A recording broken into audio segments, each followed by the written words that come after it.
G'day and welcome back for more Space Engineers Survival. I've been doing a couple of things around the place, one of which you can see passing me by underneath. I've worked a little bit on these corridors to make them walkable, as well as look a little bit more complete down there. I had to go with a double spacing because of this catwalk being underneath me. So it's not in the cube I'm standing in. It's on the row below, so to fit the pipes I had to be the row below that, and then to fit more catwalks they have to be the row below that. So it got a little bit out of control. So I think I'm going to not do any light pits down there. I think I'm just going to leave it as is, because I'd prefer it be kind of a subtle thing that you can see if you look for it. But unlike the walking passageways down in the hangar, not as obvious. Another thing I've been working on is the little medical area. So we've now got a waiting bench for prospective patients to sit and be called into the doctor's room. In here where we've got the doctor's desk, this was the best I could come up with as a desk unless I build it out of small blocks. Little patient's chair, a bed for examination, gotta have a sink. Then the rest of this is pretty much the same through here, except for another little addition to the scanner. And this was an addition I'd wanted to do right from the outset. I just forgot to do when I did the rebuild. So if we start the scanner with scanner start, triggered now, we will go in and with good timing, everything will start. And then we get this cool little hologram coming across us as part of the scanner. What I've used for this are a pair of brightly coloured conveyor frames. The reason I use the conveyor frames is they've got polygons on all surfaces, so even as it passes over me, it doesn't become invisible. I tried using just a band of plate, but I didn't like the fact that it came into and out of view as it went over the camera that the player's looking from. I thought this looked best because the person being scanned can see it, and, whoops, ow, the person outside the scanner can see it too. And it just moves along the length of the bed, and then when we turn everything off, it'll go away. So let's do the turning off from the control room.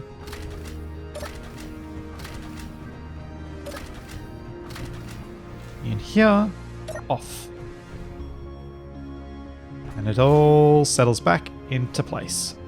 So to achieve that look with the holographic element of the scanner, all I've done is place a projector on the end of a piston that's moving back and forth in the same fashion as the pistons down in the refinery room.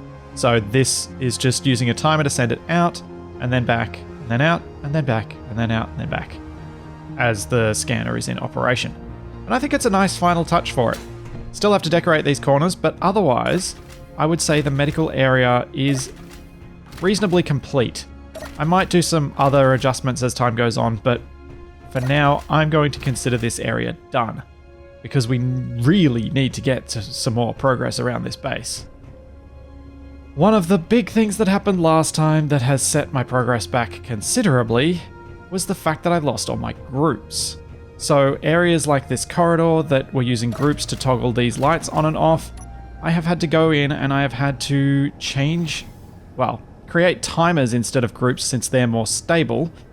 And I've got a timer block group for all of these lights, and also built a timer block group for all the lights and the pistons in here. So this section is working again. Ugh, that was so painful. And to prevent some of the pain associated with that, I did do something that I haven't done in this save for a very, very, very long time. I added a mod. It is a very simple mod, and it's one that I've always wanted to add because it makes life so much easier. It's the one that adds the little control panels to the ends of the lights.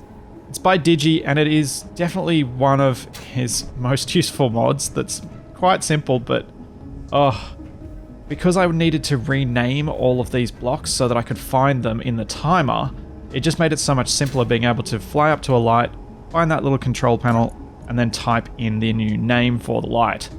So I have broken my rule, but it's a very useful mod, and I wouldn't have had to do it if the groups hadn't been broken. Still not going to allow that to become a slippery slope though. No more mods. Just that one. It doesn't change what I can do with decorations. It just makes the lighting much easier and means that instead of having to remake all those groups in a really slow fashion, it saved me a lot of time in putting them together. So, for today's plans. Oh, that's right. There's another thing I did, which I probably showed you as a time lapse at the beginning. I have worked on our living quarters down here. So, originally we just had this room, and instead of having this all closed off, I have put grates into the ceiling to make the roof seem a bit higher. And in the bedrooms, I've gotten rid of that low-hanging bit in the section, and I've gone for grates there too, as I felt it made it a bit more spacious and a bit nicer. As a few people pointed out, it's probably best not to have head to foot, since, gross feet, head, or gross head, feet. You don't really want cross-contamination between the two, so let's go foot to foot for these beds, and foot to foot for these. And as you might see as well, they're green. I went with green because it didn't feel medical, and every other color I went with felt medical to me. I've gone with the yellow seats to match the area out in the cafeteria. And I have got a little coffee nook in each room. Then the bathrooms are about the same. The only difference with them was that I, like the other areas, changed up the ceiling. These are all exactly as they were before. But the new room, it's a little bit different. And I did want to make each of these a little bit different to the last. This one's a bit bigger. So this hallway is exactly the same as the other one, but if we look into these rooms, instead of being an 8-person room, this is a 12-bedded room. We've got our 12 lockers, all in a medium grey. Then we've got a couple of couches, we've got our little eating nook, and we've got our coffee area. And the other side is a perfect mirror image of this, with an unnecessary light in the floor. That was a light I added so that... Oops, that's not what I want around. A light that I added so that the time-lapse footage wouldn't be incredibly dark. Bathroom, slightly larger, since we had a bit more room. Lots of sinks, lots of toilets, lots of showers. So my plan would be to add another one of these rooms down this way. Let's turn my lights back on. Maybe 2 if we could fit it. And then... from this, we will have a branching corridor about here that goes through to an extension of the original corridor. Once I've got one more of these big rooms on, I'll have room for over 50 people on this base, which I think is adequate, especially since those aren't the only rooms we're going to have. My plan today is to construct this side corridor, which will involve some interesting challenges with, well, trying to turn this thing. So to do that, I'm going to need to use a little bit of a wider space than the corridor allows. And I was thinking all along this was going to be a nightmare, because any point I rotate from, say if I bring it back to here and I rotate it about where I'm standing and turn it this way, the corner that's over here will swing wide and destroy part of what's over here. Or if I rotated it from the center, all 4 corners would do some damage. But I forgot a really important thing that I'd done with all of my corners. I've softened them all with a bit of a 45-degree angle. So that should give me enough room to turn this without needing to damage anything or without needing to expand the hallway further in any other directions. Which is so good, because I was really worried that I was going to end up having to drill this out and ruin my little window viewing bits. So that is nice. Also, you may notice that there's this chunky bit of rock up the top here. I don't need to fix that, because it all gets hidden by the detail work eventually. But this I should fix. That is better. Alrighty, turn off those drills and welders. I'm not really sure why the welders decided to build just these blocks, but oh well. Whatever. Let's bring it all back. Because I need to bring the... Uh-oh. Uh-oh. Oh, bad. Bad. I think I know what's happened. I I think the landing gear's locked on something. Drills and welders are off. Let's see if we can get into that landing gear. I really didn't put it in the most practical location once those welders were on.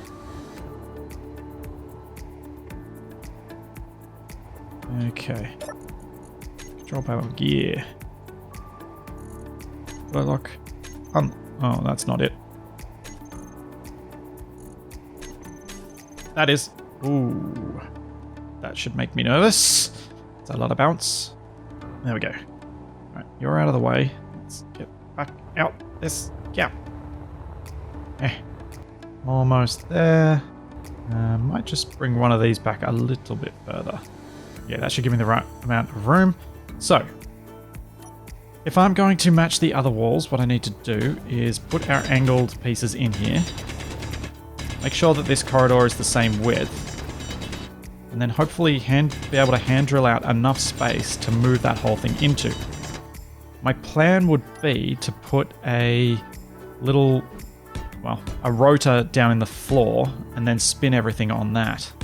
Since then I don't need to add power to this grid, because I could, as an alternative, attach a rotor to this and spin it off itself. But I think it will work the other way. It'll work better the other way. And I've just got to hope that my luck with Clang holds out, because this is going to be a bit high risk. What I need to set up is effectively a system where I can reattach. If I haven't got it aligned properly for that, it may not end so well. Because I'll be pushing blocks against other things, and I'm also worried that a landing gear may not be strong enough for what I'm trying to do. Okay, so the corridor is 5 blocks wide. Do I have any interior? No. Let's grab some interior plate. Should be able to access through here. There we go. So we'd have our flat bit there, then our bright bit there, and then another bright bit there, and a flat bit here.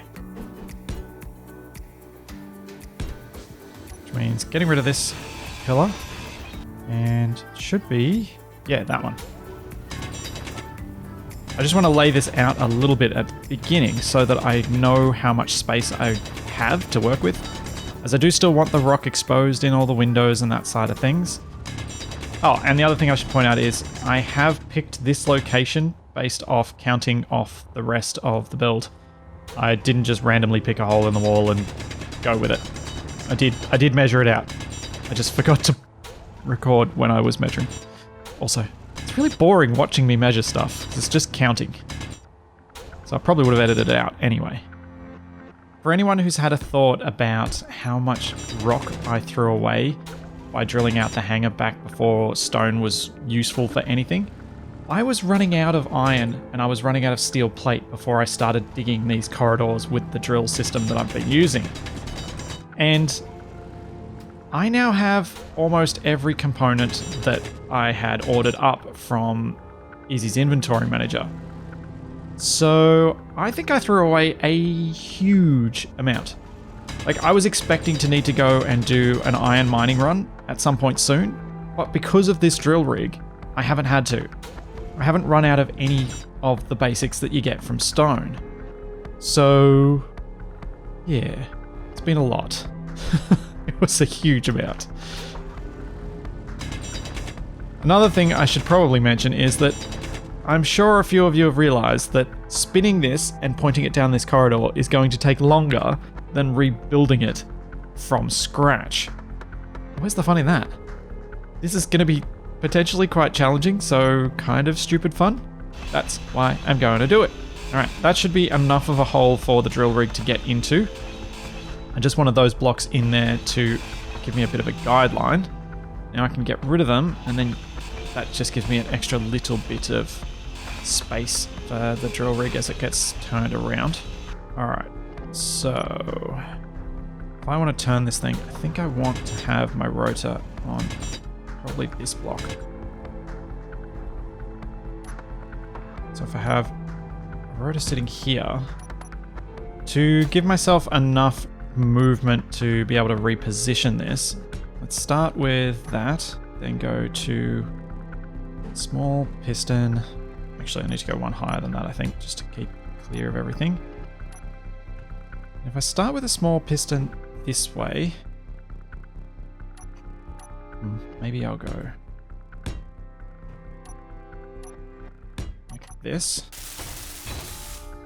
Move it out to a maximum distance of 1 meter so that I've got a bit of movement either way. Then do a similar thing with a piston on the end. Although that's probably not going to be enough room, because I need to fit a landing gear in here. So if I go 1, 2, 3, up, then landing gear on there. The downside of setting something up this way is that I've taken up a lot more space and I'm probably going to end up running into this rock here. That should be okay though, because I'll have a full row of blocks in this space here, so I should be able to drill out some more of this without any messing up of my aesthetics that I have planned. Now we can do the same with you. Maximum distance 1. So if I then put a landing gear on here, I should be able to create a nice safe attachment point, adding some armor blocks across here.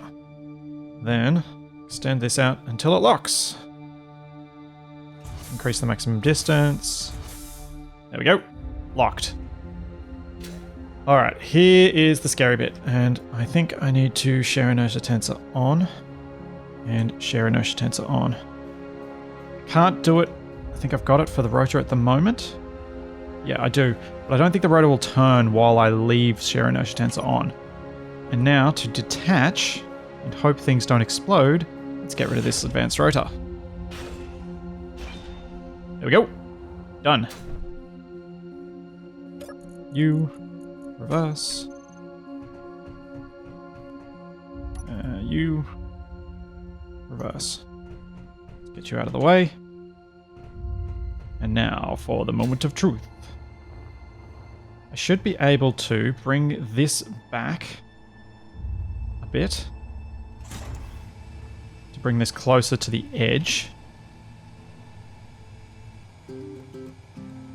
which will clear me away from the far wall. So that's given me a bit of extra breathing room on this side for this tip to be able to spin around. Then I might start the rotation, and hopefully I get this right the first time. No, I do need to turn share inertia tensor off. The rotor does not want to turn all that mass. Okay, that's the wrong way. I am aware of this drooping now though, which is very disconcerting. Alright, we're making some progress. How are we going? Looks like we should make it on that side. Assuming the rotor can keep turning this thing, as it really doesn't seem happy when I take it off of share inertia tensor. So the only bit that I'm now dubious about is whether these drills will sneak past this wall in my current position. They should do. I'm just not sure. Let's do this a little bit quicker.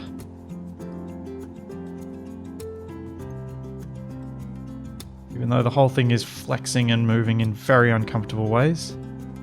I might just place some floor blocks in. Since this is scraping, rather than allowing it to drop all the way, I might just place something for it to continue to rest on as it spins around, just in case.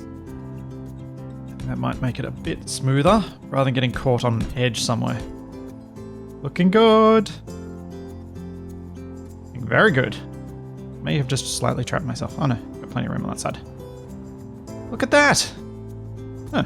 Maybe this wasn't the harder way to go about things. Maybe having to grind down the whole thing was going to be worse. Alright, just a little bit further to go, and we are golden. That looks pretty square on, I think. What happens if I do share inertia tensor back on now? Yep, Good stuff. Now I just need to line it up with where it needs to be, which should be kind of if I just push this back out. That just goes back to its maximum range. That should put us roughly where it needs to be. So, in order to get this thing attached to a new structure, there are a couple of things I think are important to note. First off, if I've got it locked to this landing gear may be locking this in a position where it won't want to attach to the piston structure. So there'll be a lot of forces pushing in different ways, and that could end badly. So instead of doing that, what I'm going to do is build little pylons around this drill rig so that it can be supported just on them instead of needing to be attached to anything. So I should be able to just detach it from that landing gear, and hopefully it will just rest in place. The good part of that is while it's resting in place, there's a lot more freedom for it to move when I attach it to the base with the big piston structure. I hope. We will find out momentarily. Let's see what happens when I disconnect this landing gear. Please don't topple. Yeah! Look at that! Neat. Cool. Now we can get rid of this. I can start building the new piston mount. And we should be able to get going. I'm also going to be building a massive connection of pipes because I need to get the piping all the way here so that I can use the piston system. Drat. That is going to take me a while.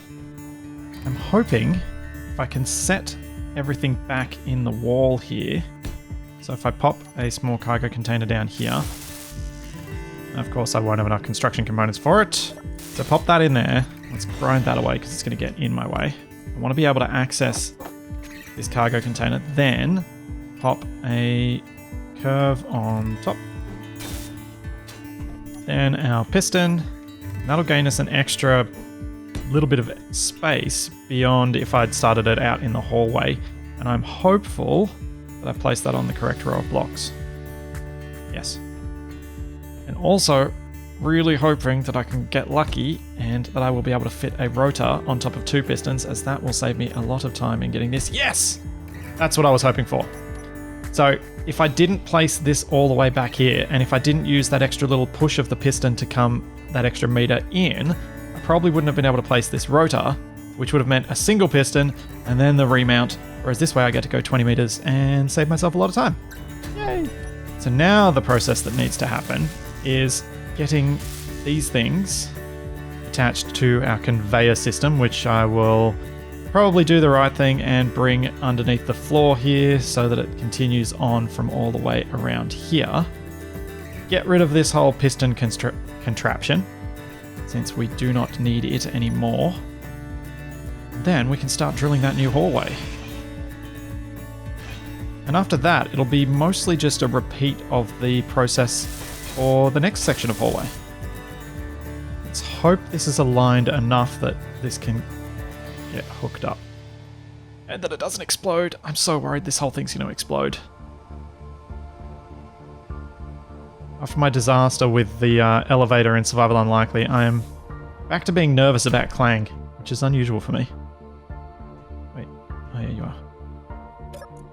Advanced rotor. It'll be this one.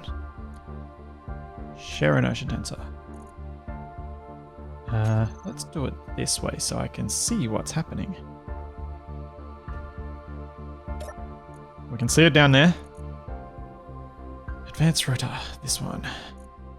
Please, please, please, please, please. Yes! Yes! Yes! Yes! Rotor lock. Haha, look at that. No explosions, no clang. Let's get rid of these bits because they'll get in the way. As tempting as they are to use, rather than the landing gear. Oh, that worked so well. And I reckon my earlier comment about this whole turning thing taking longer might not be true. The amount of stuff I'd have to shuffle to move between this one and a new one, that would have taken me a while. So I don't know. I think there's a chance I did save some time. The bit that's not going to save some time is the fact that I need to build this cargo connection. So we're drilling, I will go. Alrighty, time to turn the drills on.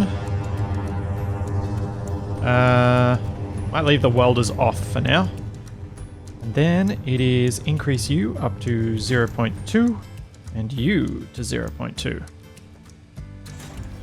And share inertia tense on, so we reduce the wobble on, since I want this to be nice and square. Yay! We have started the corner. Ah, so happy. So very, very happy. How far do I need to go? Oh, look at this from spectator. Beautiful. So I need to go out to line up with this other corridor. So my plans now are to, above where the drills are currently, build probably a couple of executive apartments, and below it as well. Off to the left of the corridor that's where the drill starts, there will be another bunk room and possibly something that's between a bunk room and an executive suite on the right.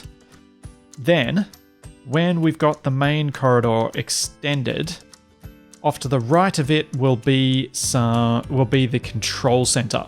And if there's any space left, I don't know what to do with it yet. I might put more apartments in, or if you guys have a suggestion of another room I could use, I might put that in there too. And it looks like the tank has hopped around a bit. That is pretty typical of wheeled vehicles when they're left that long. I might have to do something about that at some point. The best part about all of this is that once I've done the control center and once I've done the apartments, this floor is basically complete. All I have to do is put the little details in, and we are good to move on to something I have wanted to do ever since I made the elevator tutorial, which is replace this elevator and make it go all the way down to the station. All the way. So it'll be a 3-stop elevator, and it'll be nicely again running near this wall without having to use blast door blocks. It's all going to be pretty, and at least in single player, the music will work. Annoyingly, the music never works in multiplayer. Anytime I turn this to an online mode, even if no other player is connected to the world, the sound block does not work. Ugh. And I've never seen a fix or a workaround for that, unfortunately, either. But if I put it to offline, the music on the elevator works perfectly. But we are getting genuinely close to this place feeling complete. Once the elevator's done, I just got to neaten up the hangar, build the station, and then we can get on to the solar axe. And I have some big plans once the solar axe is finished. And they all involve the silo. Oh yes. The silo we are going to go back to because I have something special for it. So there's all that and plenty more to come. And I will see you then.